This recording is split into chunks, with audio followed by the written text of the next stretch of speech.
Fala galera, aqui é o Bruno e eu vou demonstrar para vocês como realizar análise de Flutter utilizando o software Fmap Nastran. O exemplo desse vídeo é de uma análise de Flutter da letra do foguete que foi feita para o projeto do Armação A22 de 2020. E antes de iniciar o tutorial, gostaria só de comentar que essa é uma análise com muitas simplificações e que há ainda muito a ser aprimorado e estudado acerca do fenômeno e do software, mas que apesar de tudo isso, ela pôde fornecer resultados muito bons e coerentes para o que a equipe esperava naquele momento. Mais ainda, esse procedimento é baseado em um tutorial do canal Structural Design and Analysis, que eu vou referenciar na descrição do vídeo.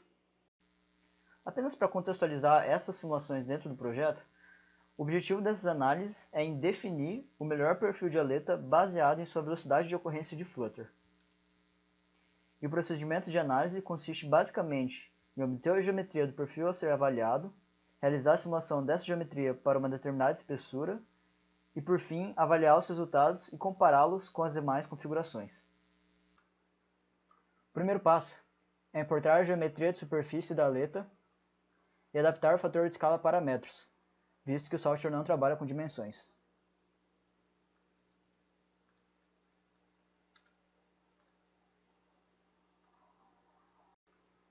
O próximo passo é definir os materiais da minha aleta. Então eu posso vir aqui em Model, Materials, clicar em New, mas como eu já tenho definido a minha fibra de vidro, posso só editar aqui para demonstrar como é que foi feito. Então tendo esse campo, basta só definir o nome do seu material e atribuir as propriedades desejadas. Vale notar que aqui o material ele é bem simplificado, apenas foi preenchido, foram preenchidos esses campos, e é simplificado porque o material adotado ele é isotrópico, não se considerou o direcionamento da fibra e várias outras propriedades.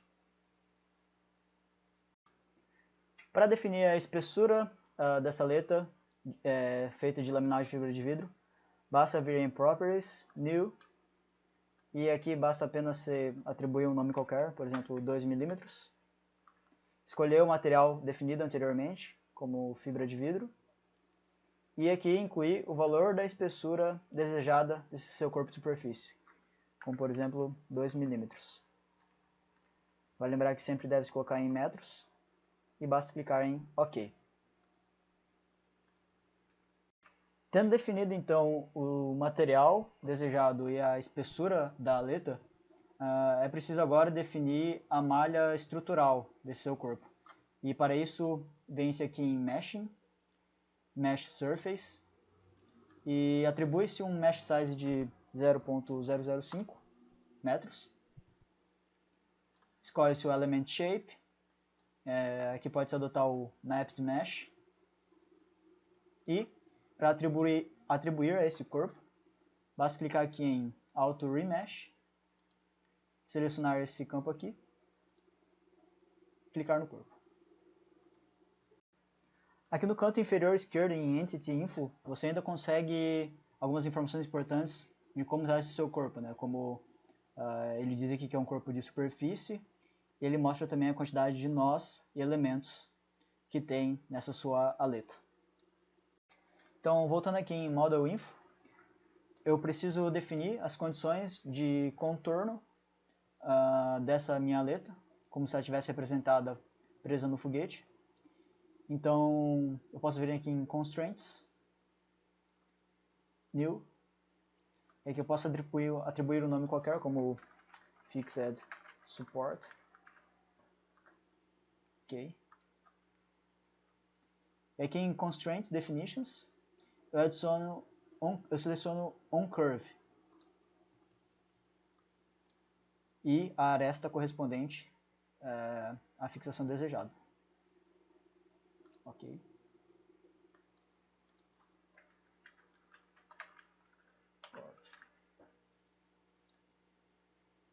Note que aqui ele já definiu essa condição de aresta fixa.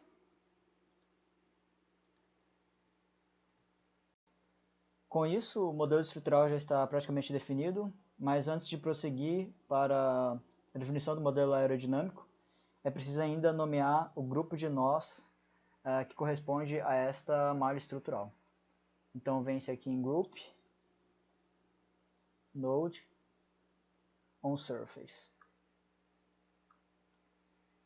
Para nomearmos 2mm node group. E aqui seleciona-se essa superfície da aleta. E aqui confirma-se que o grupo foi corretamente definido.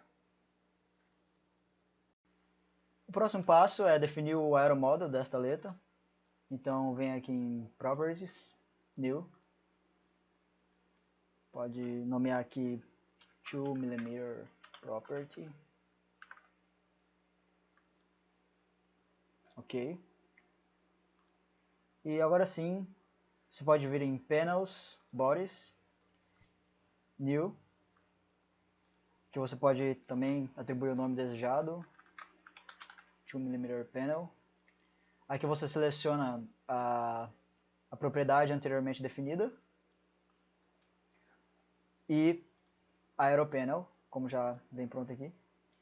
E aqui é muito importante explicar o que é esta surface, porque neste momento você vai definir o seu painel que vai servir para acoplar o modelo aerodinâmico com o seu modelo estrutural.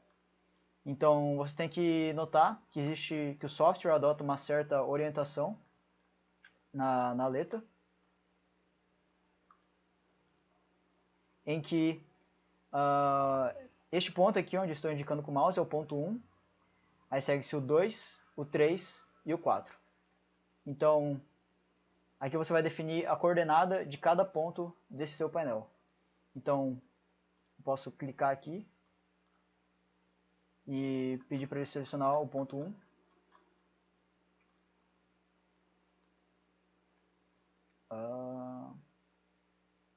On node. Ok. Percebe que ele retorna a coordenada 000, que aqui é onde foi dada a origem. E agora eu preciso selecionar o ponto 4. Então, pegando aqui o ponto 4 da minha malha estrutural,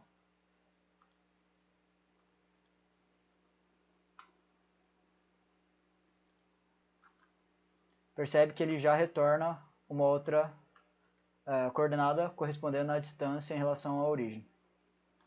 Aí agora a gente precisa definir o comprimento entre a corda 1 e 2 e a corda 4 e 3. Aqui eu tenho um bloco de notas já com as propriedades dessa minha aleta de 2mm. A minha root chord seria equivalente à corda 1, 2. E a minha tip chord é equivalente à minha corda 4, 3. 5 metros. Aqui em Mesh Control você vai definir como que vai ser a malha do seu painel. Então é ideal que ela seja idêntica ou muito próxima a essa malha estrutural. Então aqui eu já fiz alguns cálculos e sei quantas divisões eu vou ter nessa direção e quantas divisões eu vou ter nessa direção. Portanto, aqui eu já tenho anotado number chord 36,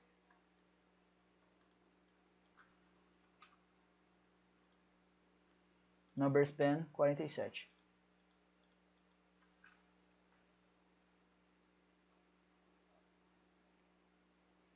Que eu posso até definir uma cor diferente. Selecionar aqui um verde. Clicar em OK.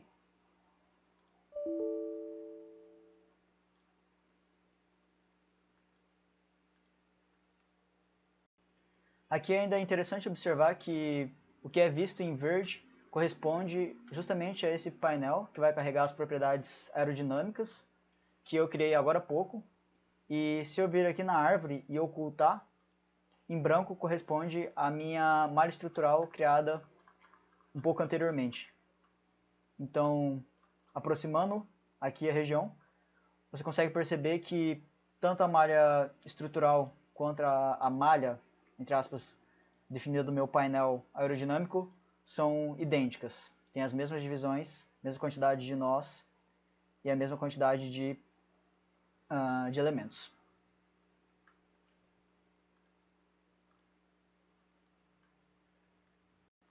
E agora, para acoplar o AeroModel com a parte estrutural, basta vir aqui em Splines, clicar em New, definir um nome para essa sua spline. E aqui em Structural Grid Group, você seleciona aquele grupo de nós definidos lá no começo. Em Caero ID, você seleciona a sua letra. All Boxes. E OK.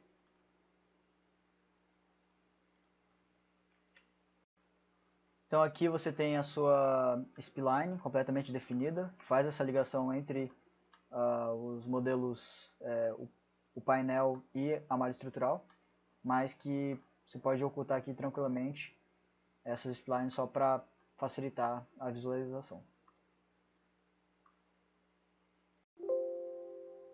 A última etapa do pré-processamento é você definir a sua análise de Flutter em Manage, New. Aqui você pode nomear como você chamar a sua análise. Eu vou chamar de aleta 2mm Flutter Analysis. E aqui em Analysis Type, você deve definir Aerodynamic Flutter. E em seguida eu vou passar batido por uma série de configurações que não é de extrema importância, que não influem no seu resultado, mas que você pode estudar depois e ver o que são essas configurações e para que elas servem. E aqui em Complex Solution Methods, eu devo escolher esse Complex Lengths. Em Number Desired é o número de modos que você vai querer. Aqui 10 já é o suficiente. Em Velocity você vai acabar não definindo nada. Em simetria também não tem simetria. E no comprimento de referência você define justamente o seu root chord, que é de 180 mm. A densidade de referência é a densidade do ar.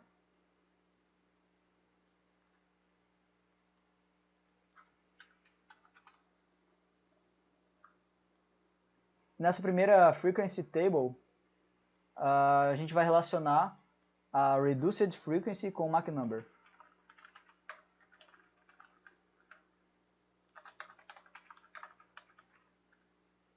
Para isso, eu tenho essa tabela que relaciona as minhas Reduced Frequencies com os Mach Number. E essa tabela foi copiada, na verdade, do tutorial que eu comentei no início do vídeo. Então, não sei explicar muito bem o que são esses parâmetros. Então, eu recomendo isso aqui um estudo mais aprofundado do que o que o software entende como esses parâmetros, o que eles significam e como adequar isso para a sua simulação que você deseja, né, para o seu caso. Então, aqui no caso, a gente só vai fazer igual o que foi ensinado.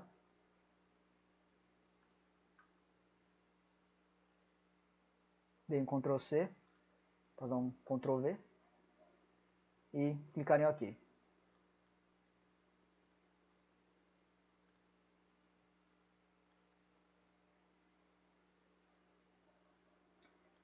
Aqui, basta clicar em Enable Flutter.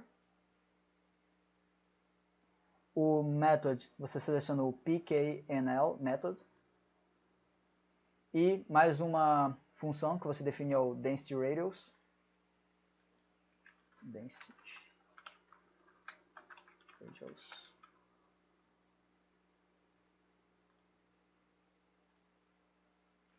E aqui eu também tenho essa tabela, que basicamente fala com a variação da densidade conforme a sua velocidade, né, a sua altitude. E aqui no caso a gente vai considerar que ela não varia.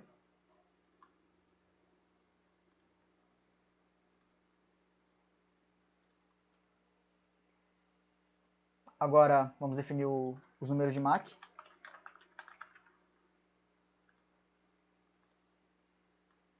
Aí aqui eu tenho a relação do número de Mach para cada velocidade que eu tenho de voo do meu foguete.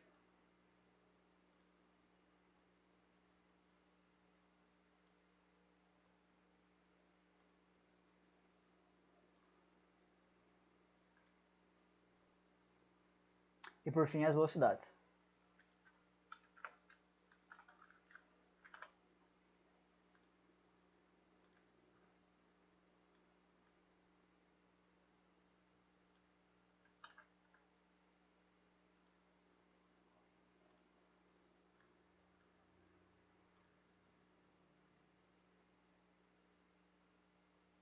Next. Aqui eu defino, já está definido na verdade, minha condição de contorno ali, de suporte fixo, na base da aleta.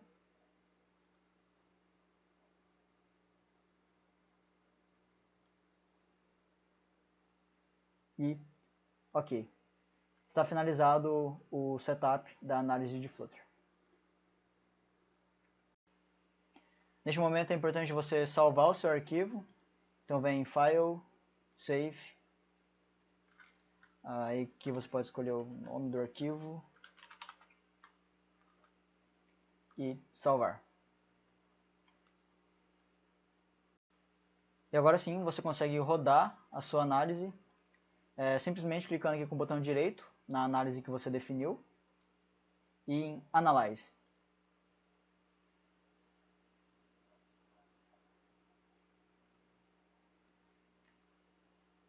Aqui ele vai indicar o tempo decorrido da análise e depois você vai receber um aviso de quando finalizar o solver. E finalmente, indo para o pós-processamento, eu tenho aqui uma análise já feita, que já foi resolvida, e aqui em Results eu posso ilustrar, né, como fica cada forma modal, né, cada modo entre os 10 que foi selecionado. E aqui na aba de Post Processing eu ainda consigo selecionar a forma como eu quero essa ilustração, né. Consigo até colocar em forma de GIFs e etc. Mas o mais importante não está aqui, e sim nos arquivos que você obtém quando você salva e quando você finaliza a sua simulação.